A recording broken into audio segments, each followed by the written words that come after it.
Studio में संदीप द्विवेदी, नेता BJP, Anil Mishra ji, वरिष्ठ पत्रकार, आप सभी का बहुत बहुत स्वागत है। अभिषेक चौधरी जी, रथ यात्रा के द्वारा अखिलेश यादव शक्ति प्रदर्शन कर रहे हैं या फिर ये दिखाने की कोशिश की जा रही है कि समाजवादी पार्टी में सब कुछ ठीक चल रहा है? दूसरी पार्टियां किस तरह से देख रही हैं? आरएलडी किस तरह से देख रही है? अखिलेश यादव जी इस रथ यात्रा से दिमाग लोगों को हटाना चाह रहे हैं कि परिवार में हमारे ये झगड़ा चल रहा है, उस झगड़े को अलग दिखा के रथ यात्रा दिखाना चाह रहे हैं। रथ यात्रा कुछ समझ चुके हैं, रथ यात्रा में कोई मैसेज नहीं जाएगा। इस उत्तर प्रदेश की जनता समझदार है, ये लोगों को गुमराह कर रहे हैं। आप ये देखिए, रथ यात्रा जब चली है तो रथ ही खराब हो गया। ये ईश्वराधीन है, ये सब लोग चाहते हैं का रथ ही नहीं चलना है, तो ये रथ यात्रा गुमराह कर रहे हैं। इससे कोई संदेश जाने वाला नहीं। लेकिन रथ यात्रा में काफी लोग शामिल दिखाई दिए, भारी संख्या में भीड़ थी। जी देखिए आसिफ साहब, भीड़ मुख्यमंत्री है, इस सूबे के मुख्यमंत्री है, जहाँ मुख्यमंत्री जाएंगे वहां स्वतः भीड़ पहुंच जाएगी। कल हमारे यहाँ एक शहीद हुआ तो वहाँ समाजवादी पार्टी के कुछ लोग थे और वो मुजफ्फरनगर तक की भीड़ वहां पर लेकर गए हैं। वहां बसें लेके गए हैं, यहाँ की बसें, मुजफ्फरनगर की बसें वहां लगी हुई है। वहां से लोग मुख्यमंत्री के लिए इकट्ठा करके लोग लेके गए हैं। ऐसा नहीं है कि मुख्यमंत्री को देख के भीड़ इकट्ठी हो रही है। आप पता करा लीजिए, मुजफ्फरनगर में बसें नहीं। अभिषेक जी, रथ यात्रा निकली, उसके जरिए वहां पर शिवपाल यादव भी मौजूद थे, मुलायम सिंह यादव भी थे, हरी झंडी दिखाई, शुभकामनाएं दी, यानी कि समाजवादी पार्टी में सब एकजुट है। ये दिखाने की कोशिश की जा रही है, वास्तव में एकजुट है सब? नहीं, दिखाने की कोशिश की जा रही है। आप ये देखिए, समाजवादी रथ यात्रा में माननीय मुलायम सिंह यादव जी का फोटो लगा हुआ है। उस पूरी रथ यात्रा पे शिवपाल यादव जी का कहीं फोटो भी नहीं है। और शिवपाल, ये अंदरूनी नहीं है, ये जग जाहिर है, सारी जनता देख रही है कि माननीय मुलायम सिंह यादव, शिवपाल यादव ने अभी आपका मनोज पांडे जी को पार्टी से निकाला। पार्टी से निकालने के बाद पार्टी से निकाल दे मंत्री है, और शिवपाल यादव माननीय मुख्यमंत्री जी ने उसको हटाया नहीं है। तो ये सारी दुनिया को पता है, अब ये जागृति आ चुकी है, हाईटेक युग है। अब टीवी देखते हैं लोग, मोबाइल पे चलता है, सबको जानकारी की परिवार में क्या नहीं। इतनी तगड़ी रैली उन्होंने रथ यात्रा निकाल दिया, आरएलडी कहीं डर तो नहीं रही चुनाव में कि काफी लोग साथ हैं, कार्यकर्ता साथ हैं? तो जो माननीय मुख्यमंत्री है, उनकी सरकार है, सरकार के साथ आदमी स्वाभाविक रूप से जाता है। मुख्यमंत्री जा रहे हैं, आप देखिए आदरणीय जयंत चौधरी यदि यहाँ पर आए हैं, खतौली विधानसभा में कार्यक्रम उनका हुआ है, अभी पदयात्रा निकाली है, करीब 25-30 हजार आदमी उनके साथ थे, बिना एक विधानसभा के कार्यक्रम। वो मुख्यमंत्री है, मुख्यमंत्री का स्वाभाविक की बात है कि भीड़ उनके साथ रहेगी। चलिए संदीप द्विवेदी जी, एक भारी रथ यात्रा निकाल ली, यात्राओं का दौर है, लेकिन यात्रा से लग रहा है कि अखिलेश यादव के साथ संगठन और सरकार और जनता तमाम लोग हैं अभी मौजूद। भारतीय जनता पार्टी तो शुरू से कह रही है कि उत्तर प्रदेश में मुकाबला है वो समाजवादी पार्टी से है, लेकिन लोग ही अफवाह फैलाने में लगे। बीजेपी से नहीं मानते आप, भले मुकाबला मान रहे हैं कि समाजवादी पार्टी से? नहीं, बीजेपी से कैसे नहीं मानता है, हर व्यक्ति स्वीकार करता है। इवन उत्तर प्रदेश में आज जो महागठबंधन की रणनीति चल रही है, वो भी सिर्फ इसीलिए चल रही है कि लोग बीजेपी से डरे हुए हैं। अगर शिवपाल यादव जी दिल्ली चक्कर लगा के जाते हैं, अगर मंच से अखिलेश यादव जी ये कहते हैं कि हमारे गठबंधन के लिए दरवाजे खुले हैं, इसका क्या आप कयास लगाएंगे? इसका मतलब सीधा सीधा उन्हें भारतीय जनता पार्टी से डर है। इसीलिए तो कहीं ना कहीं जितने भी चांडाल चौकड़ी है वो सब एक साथ होना चाह रही है। बिहार की तरह ही करना चाह रहे हैं महागठबंधन। देखिए, बिहार के मामले में आपको पहले भी मैंने एक बार आपकी डिबेट में ही कहा था कि बिहार भारतीय जनता पार्टी का स्टेट नहीं था। वहां पे अगर हम पिछली बार भी हमारी सीटें थी तो नीतीश जी के साथ गठबंधन में थी। इस बार हमें जो कुछ मिला, बहुत अच्छा वोट बैंक मिला, हमारा अचीवमेंट है। मैं नहीं कहता हूं कि बिहार हमने खोया है, लेकिन हाँ, ये बात हम मान सकते हैं कि कहीं ना कहीं रणनीतिक तौर पे जिस तरीके से हम चाह रहे थे कि बिहार में हमारी सरकार बने, उसमें हम सफल नहीं हुए।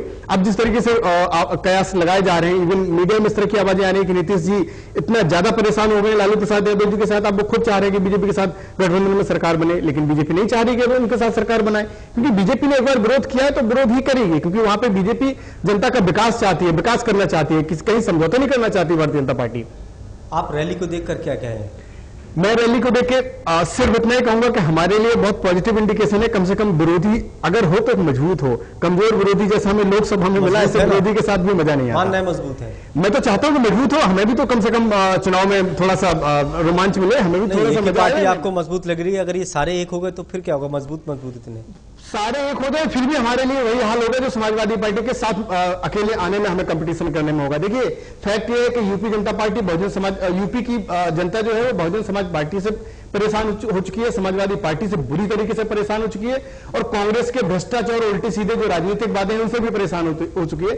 कहीं ना कहीं वो सिर्फ ये देख रही है कि 2.5-3 साल में एक भ्रष्टाचार का आरोप नहीं लगा, और सिर्फ आरोप ढूंढने के लिए लोग गजेंद्र सिंह को पेड़ पे लटका देते हैं, एक फौजी को उकसा के उसको सुसाइड करवा देते हैं। आप देखिए मुंबई में लोग ऑटो वाले के ऊपर झूठा आरोप लगाते हैं कि मुझे गौरक्षकों ने मारा, एक डायरेक्टर ने जिस तरीके से आरोप लगाए थे। तो ये सिर्फ ये पार्टियां एकजुट होकर सिर्फ झूठे आरोप बना के और भारतीय जनता पार्टी को बदनाम करना चाह रही है। आपको पता है एक रिपोर्ट लिख ली है, और उसमें बीजेपी की भी ऐसा राज्य है जहां पर भ्रष्टाचार में वो राज्य सबसे ऊपर है। कौन सा राज्य बताइए? नहीं, कौन सा? रमन सिंह सरकार के ऊपर आपने देखा? शिवराज सिंह की सरकार के ऊपर रमन सिंह की बात, पता नहीं किसने कैसी रिपोर्ट बनाई है। मैं तो उस चीज को नहीं मानता हूं। मैं तो कहता हूं कि शिवराज सिंह जी की सरकार अगर स्वच्छ सरकार नहीं होती तो कैसे 3-3 बार मुख्यमंत्री बन गए? बताइए। ऐसा तो है नहीं कि 15 साल से भ्रष्टाचार पनप रहा है, लोगों ने स्वीकार कर रहे हैं। ठीक है, लेकिन यूपीए सरकार भी तो 3 बार बनी थी। यूपी सरकार दूसरी बार बनी थी। 3 बार बनने का मतलब क्या होता है कि भ्रष्टाचार नहीं है? सरकार नहीं थी, दूसरी बार थी। भ्रष्टाचार की पराकाष्ठा उन्होंने दूसरी बार तोड़ी, और कहीं ना कहीं यूपीए सरकार 2 बार थी और शीला दीक्षित की सरकार 3 बार थी। तो क्या भ्रष्टाचार नहीं था? क्या इस पैमाने पर होता है कि कितनी बार सरकार बनी? देखिए, शीला दीक्षित ने भ्रष्टाचार किया, इसमें कोई संदेह नहीं, लेकिन शीला दीक्षित 3 बार कैसे बन गई? शीला दीक्षित मुद्दों से नहीं भागी, शीला दीक्षित विकास के नाम से नहीं भागी। शीला दीक्षित ने कभी ये आरोप नहीं लगाया कि हमें मोदी जी काम नहीं करने दे रहे हैं। तो कहीं ना कहीं जनता ये चाहती है कि विकास हो। जनता भी जानती है कि नेता थोड़ा भ्रष्टाचार किए बगैर नहीं रह सकते, क्योंकि उनकी राजनीतिक रोटियां कैसे सिकेंगी। तो थोड़ा बहुत भ्रष्टाचार तो किया ही जा सकता है। अब आप 100 में से 90% खाओगे तो उसको तो जनता स्वीकार नहीं करेगी, इसीलिए इस बार जनता ने शीला दीक्षित को भी बाहर कर दिया। और रैली के दौरान अखिलेश यादव कहते हैं कि वो किसी भी पार्टी से नाराज नहीं है, पार्टी हमसे नाराज नहीं है, हम चुनाव लड़ने के तैयार है बीजेपी को रोकने के लिए। देखिए, अखिलेश यादव की राजनीति को लेकर मैं आपको फिर एक बात रिपीट करना चाहूंगा कि मुलायम सिंह जी की राजनीति को हर कोई नहीं समझ सकता। बहुत मजे हुए खिलाड़ी हैं, बहुत ऊंचे राजनीतिज्ञ हैं, और उन्होंने जिस तरीके से जानबूझ के अंतरकलह क्रिएट किया, कहीं ना कहीं उन्होंने रामगोपाल यादव और शिवपाल यादव को जो अखिलेश के लिए भविष्य में खतरा हो सकते थे, इन्हें बिल्कुल निपटा दिया। और कहीं ना कहीं सिर्फ अखिलेश का भविष्य सुरक्षित करने के लिए वो आज मायावती जी से भी बार बार बुआ जी कहते हैं, कभी उन्होंने विरोध नहीं किया। राहुल भी उनके लिए बड़े भाई हैं, कभी उन्होंने विरोध नहीं किया। तो अखिलेश को पता है कि हम इस 2017 में हमारी सरकार नहीं बननी है, तो 2022 में जो हमारी सरकार बनेगी कम से कम वही गठजोड़ बन जाए। तो फिर बीजेपी भी फिर है चुनाव में क्या? अगर मुलायम सिंह यादव जी अच्छे रणनीतिकार हैं तो चुनाव में बीजेपी फिर विरोध में है, उनके विरोधी है। नहीं, देखिए, राजनीतिक विरोधी है तो विरोध तो करना ही पड़ेगा। वो तो अखिलेश का भविष्य सुरक्षित कर रहे हैं, यूपी की जनता का थोड़ी कर रहे हैं। हम विरोध तो इसलिए कर रहे हैं। चुनाव में सपा का कर रहे हैं। नहीं, क्या कर रहे हैं? सॉरी, चुनाव में सपा का भविष्य, देखिए, चुनाव में बीजेपी सामने नहीं कर रहे हैं। वो सिर्फ अपने परिवार का और अखिलेश यादव का भविष्य सुरक्षित कर रहे हैं। अगर यही इतनी सपा की चिंता होती तो रामगोपाल यादव को, जिन्होंने अपने जीवन से खून पसीने से सींचा है समाजवादी पार्टी से, एक झटके से अखिलेश यादव का भविष्य तो तभी सुरक्षित है जब समाजवादी पार्टी का सुरक्षित है। नहीं, ऐसा नहीं है। देखिए, हो सकता है समाजवादी पार्टी सत्ता में आ जाए और शिवपाल यादव मुख्यमंत्री बन जाए, जिस तरीके से दबाव भी था मुलायम सिंह ऊपर, तब अखिलेश यादव कहां रह जाते? नहीं, पार्टी से जुड़ा नेता होता है। नहीं, पार्टी से राजनेता तब होता है जब एक नेता हो, जब 4 नेता और चारों हावी होने की कगार पे हो, तो कहीं ना कहीं आपको अपने अगर महागठबंधन ऐसे हुआ, क्या गठबंधन के लिए बीजेपी आगे कदम बढ़ाएगी? किसी पार्टी से करेगी तो किससे कर सकती है? बीजेपी को किसी से कोई गठबंधन करने की जरूरत नहीं है। बीजेपी को चुनाव के बाद यूपी की जनता चाहती है चुनाव से पहले और बाद में बनाए, ना चुनाव से पहले ना बाद में, ना चुनाव के पहले बनाने की जरूरत पड़ेगी और ना चुनाव के बाद जरूरत पड़ेगी। कैसे समीकरण कैसे बने? बीजेपी नहीं करेगी। यूपी में बीजेपी 300+ सीट लेके आ रही है, चाहे समीकरण कुछ भी हो, लेकिन बाद में भी नहीं करेगी। समीकरण खुलेआम बीजेपी के फेवर में है। बताइए, कौन चाहेगा कि डेली उनके बच्चियों के साथ बलात्कार हो? बताइए, कौन चाहेगा कि डेली क्राइम हो, लूटमार हो? कौन चाहेगा कि बच्चियां लुट रही हैं और 100 नंबर काम ना करे? कौन चाहेगा कि थानों को उगाही के लिए अड्डा बना दिया जाए? तो समीकरण आप बता रहे हैं जीत के लिए, तो सारी पार्टियां बता रही हैं। नहीं, सारी पार्टियों में और भारतीय जनता पार्टी के समीकरण में बहुत अंतर है। वो भी यही कहते हैं, बात जो आप कह रही थी, क्या किसका कैलकुलेशन? यही बात वो भी दोहराते जो आप कहते हैं। देखिए, हम किसी और से अपनी तुलना नहीं करना चाहते हैं। हमारा कैलकुलेशन 100% सही, और आपको चुनाव के बाद पता भी चल जाएगा। ठीक है। अनिल मिश्रा जी, कांग्रेस इतनी तगड़ी रैली करती है, खाट पर चर्चा, राहुल गांधी संदेश यात्रा, उसके बाद अब रथ यात्रा, बीजेपी भी यात्राएं निकालेगी, सारी पार्टियां निकाल रही हैं। क्या लगता नहीं है कि अब चुनाव जीतने का तरीका राजनीतिक दलों को सिर्फ यात्रा के जरिए दिखाई दे रहा है? क्योंकि मुद्दों की, विकास की कोई बात करने को तैयार है नहीं। देखिए, चुनावी राजनीति की जो परंपरा थी वो धीरे धीरे बदल रही है। पहले चुनावों में जो सिर्फ और सिर्फ सभाएं हुआ करती थी, सभा के माध्यम से बड़े नेता होते थे जिनका समाज में बहुत कद होता था और सभा को संबोधित करते थे, तो वो मैसेज पूरे समाज में फैल जाता था।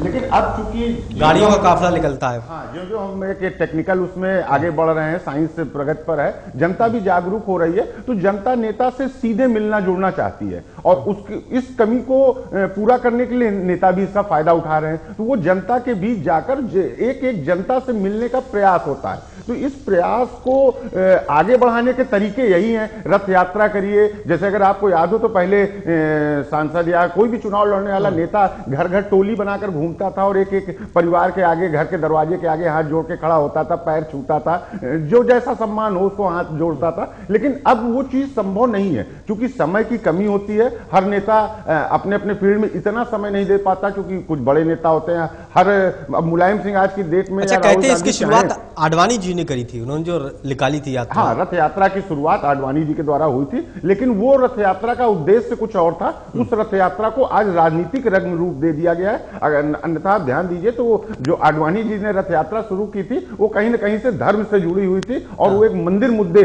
जो एक देश का उस वक्त का सबसे ज्वलंत मुद्दा था, उसके निकाली राजनीति के हिसाब से ही थी वो। अब उसके पीछे तो देखिए, धर्म तो राजनीति से जुड़ा हुआ है, पूरे अपने भारत में जुड़ चुका है, जिसको स्वीकारता कोई नहीं है। लेकिन धार्मिक राजनीति या जो ये आज बीजेपी के खिलाफ पूरा विपक्ष खड़ा होता है, एक सांप्रदायिकता के खिलाफ लड़ने की बात करता है, तो चूंकि बीजेपी के साथ ये मुद्दा जुड़ा हुआ है कि वो धर्म की राजनीति करता है और धर्म के आधार पर लोगों में बंटवारा या वोट की राजनीति करता है, तो इसी बहाने से पूरा विपक्ष, अगर आप ध्यान दीजिए तो एक होने का प्रयास करता है। या मोदी के ऊपर या बीजेपी के ऊपर वार होता है तो सबसे बड़ा वार होता है वो धार्मिक मुद्दे पर होता है।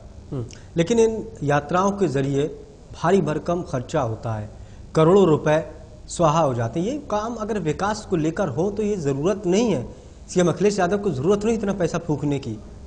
नहीं, देखिए, अखिलेश यादव, पहले तो मैं आपको बता दूं, जो आज अखिलेश यादव ने रथ यात्रा शुरू की है, तो ये जो एक पारिवारिक वर्चस्व की लड़ाई थी, उस वर्चस्व की लड़ाई में अगर आप ध्यान दें, जो 2-3 प्रमुख लोग हैं उनमें सबसे पहला तीर चलाने का प्रयास, अगर इसको रथ यात्रा को तीर के माध्यम से संबोधित करिए तो ये अखिलेश यादव ने एक बुद्धिमानी का काम किया। और जिस वक्त संघर्ष चरम पर था तो उसी वक्त उन्होंने उस मौके की नजाकत को समझते हुए अपने रथ यात्रा के रूप में एक तीर पहले निकालने का प्रयास किया। अनिल जी, परसों अगर आप तो 5 तारीख को जो मुलायम सिंह ने उनसे पहले डिक्लेयर कर दिया था, तो वो मुलायम सिंह और उनके पीछे बैठे शिवपाल और बाहरी व्यक्ति लोगों के द्वारा किया जा रहा हो 25 साल का उनका जो उत्सव है, उसके पहले अखिलेश यादव अपने को समाज में, अपनी पार्टी में और उत्तर प्रदेश में अपने को सिद्ध करना चाहते हैं, जिसके लिए उन्होंने बहाना बनाया है कि हमने जो विकास किया वो जनता तक पहुंचाने का माध्यम है। क्या इसके जरिए क्या वो अपनी शक्ति को भी टटोलने की कोशिश कर रहे हैं अखिलेश यादव कि मैं कहां पर हूं, कार्यकर्ता मेरे साथ कितने जुड़े हुए हैं, क्या जो कलह हुआ है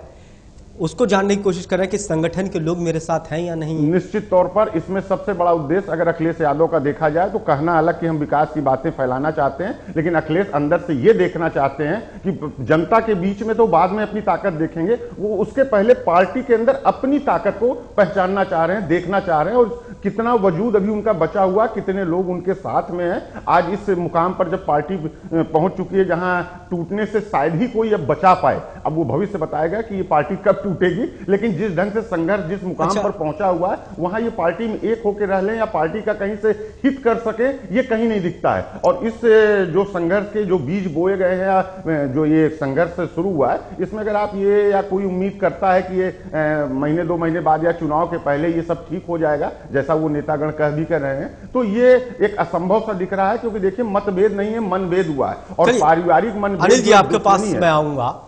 अनिल शर्मा जी भी हमारे साथ जुड़ चुके हैं, नेता हैं समाजवादी पार्टी के। स्वागत है आपका। अनिल शर्मा जी सुन पा रहे हैं? अनिल शर्मा जी सुन पा रहे हैं? जी सुन रहा हूं। जो रथ यात्रा निकली है, दूसरे राजनीतिक दल या राजनीतिक विश्लेषक जो है वो इस तरह से देख रहे हैं कि अखिलेश यादव खुद अपनी शक्ति का प्रदर्शन कर रहे हैं, अपनी शक्ति को आंकने की कोशिश कर रहे हैं। ऐसा तो कुछ नहीं है, समाजवादी पार्टी का सामूहिक वो है। और आज जो जनसैलाब था वो समुद्रों की लहरों की तरह था। अभी कोई साहब बोल रहे थे, मुझे जानकारी नहीं है, जो मैं आपके टीवी से जुड़ा नहीं हूँ, तो मैं उनकी भी सुन रहा था अनिल कि इस मिश्रा परिवार, वरिष्ठ पत्रकार हैं हमारे साथ जुड़े थे, जी उनको सुन वो रहे थे। साहब कह रहे थे कि इस परिवार को टूटने से कोई रोक नहीं सकता। आज पूरा परिवार इकट्ठा था, हम्म, आज पूरा परिवार इकट्ठा था। और उत्तर प्रदेश में मैं तो निश्चित रूप से कहूंगा, राम गोपाल जी अलग हो गए पार्टी से, कहीं ना कहीं टूटा ना। मैं तो निश्चित रूप से ये कहूंगा, वो देखिएगा पारिवारिक वो है और कुछ चीजें हो जाती हैं, वो माननीय नेताजी सब वो करेंगे।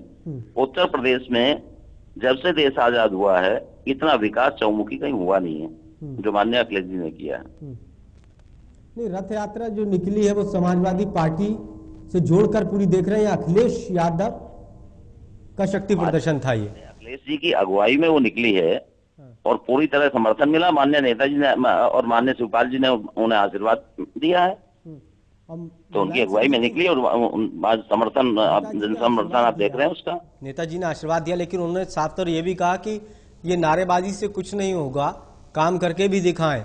इसका मतलब क्या है? परिवार के मुखिया बच्चों को डांटते डपटते जरूर हैं और वो परिवार में बहुत जरूरी भी है। बुजुर्गों की डांट डपट से ऊर्जा बढ़ती है, उससे नाराजगी नहीं बढ़ती है।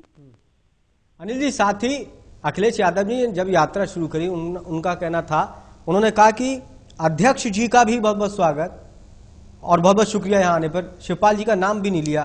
क्या अभी भी मनमुटाव है? 5 तारीख तय कर देगी, 5 तारीख में हम लोग को निर्देश है। मेरी भी ये 30वीं रथ यात्रा है माननीय अखिलेश जी की उसमें, और 5 तारीख फिर साबित कर देगी कि वो आज आप तुलना करेंगे कौन सा बड़ा रहा।